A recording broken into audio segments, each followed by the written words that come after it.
pessoal, muito bom falar com vocês novamente. Nós vamos falar hoje sobre créditos de PIS e COFINS na Zona Franca de Manaus. Pois é, a sistemática, a legislação e as regras das contribuições PIS e COFINS por si só já geram uma grande confusão na cabeça do empresário. Se misturarmos tudo isso com as regras da Zona Franca de Manaus e as suas peculiaridades, essa confusão é em dobro. Meu nome é Jonathan Rodrigues e hoje nós vamos destrinchar um pouquinho desse assunto para vocês. Vamos lá?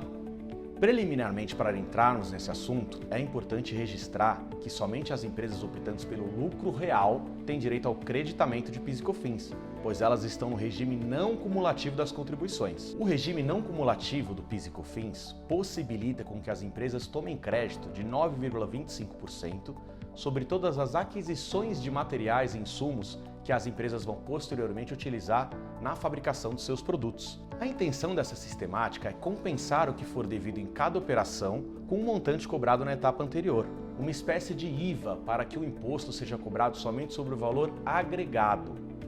A problemática envolvendo a Zona Franca de Manaus começa lá atrás, logo que surgiu a Zona Franca de Manaus por meio do Decreto 288 de 67.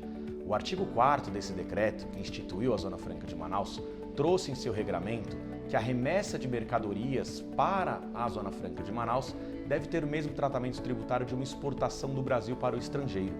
E a exportação do Brasil para o estrangeiro é imune às contribuições PIS e COFINS. A Receita Federal do Brasil tem o entendimento de que as compras desoneradas não geram direito ao crédito de PIS e COFINS. Assim, as empresas localizadas na Zona Franca de Manaus que adquirem os seus produtos de outras regiões do país sem o pagamento do PIS e COFINS acabam não podendo se creditar do PIS e COFINS. Mas de quem seria esse benefício então?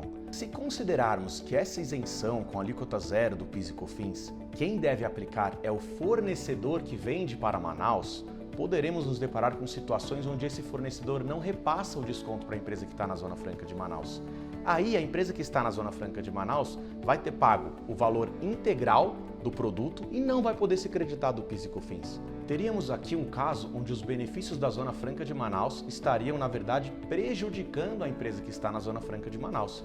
E vale lembrar que a Zona Franca de Manaus foi criada para desenvolver a região amazônica e para igualar as desigualdades regionais. Ao não possibilitar o creditamento de PIS e COFINS para as empresas situadas na Zona Franca de Manaus, o benefício se torna inoperante, diminuindo a competitividade entre as empresas situadas na Zona Franca e empresas situadas em outras regiões do país. Podemos exemplificar. Uma empresa de Minas Gerais que compra produtos de São Paulo. Essa empresa compra com PIS e COFINS cheio, 9,25%.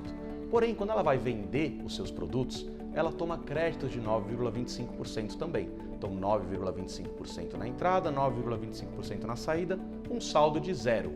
Uma empresa de Manaus que compra os seus produtos de São Paulo, essa empresa de Manaus compra com zero de PIS e COFINS.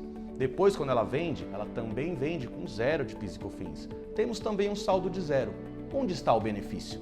A empresa de Minas Gerais paga PIS e COFINS na compra, mas depois se acredita desse PIS e COFINS. A empresa que está em Manaus não paga o PIS e COFINS na compra e não se acredita desse PIS e COFINS depois. Temos uma situação de igualdade tributária, mas não igualdade regional. É importante destacar novamente que a Zona Franca de Manaus surgiu exatamente para diminuir essas desigualdades regionais. A empresa de Minas Gerais ter o mesmo tratamento tributário que uma empresa de Manaus é um grande prejuízo para a empresa que está em Manaus, que tem problema de logística, que tem problema de localidade e diversos outros problemas por estar longe dos grandes centros consumidores brasileiros.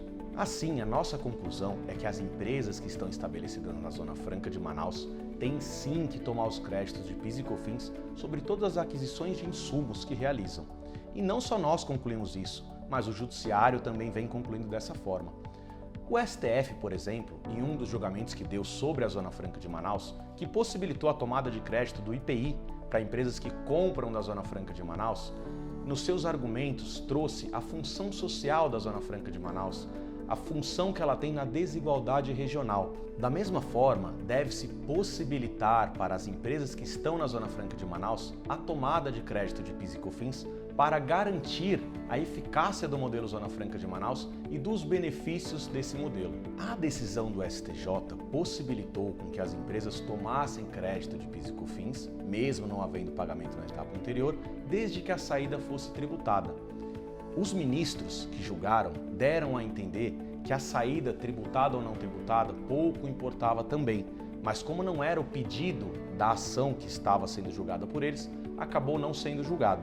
Porém, as varas federais de Manaus já estão nesse sentido também, possibilitando a tomada de crédito de PIS e COFINS, seja a saída tributada ou não tributada. O nosso entendimento vai além.